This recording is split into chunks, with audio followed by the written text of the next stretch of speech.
na verdade, não faz nem parte da diretoria da Federação Brasileira de Dominó, ele é o presidente da Confederação, mas ele, o Carlão, quero agradecer muito o Carlão também, quem pede eu ser o presidente, quem mais tem trabalhado tem sido eles dois. Eu tenho que reconhecer de público isso para vocês, em função do tempo, né? Tem sacrificado mais o tempo deles em prol dessa realização. Então, quero agradecer de público vocês dois.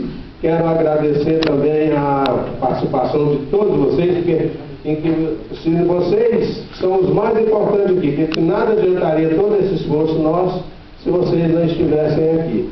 Então, o clube, também agradecer o clube que cedeu o nosso espaço aqui, bem confortável, né, Cláudio? Tem uma cobertura, banheiros amplos, e espero que a gente faça um bom aproveitamento desse espaço, todos participem de forma disciplinada e que a gente, espero que vença o melhor.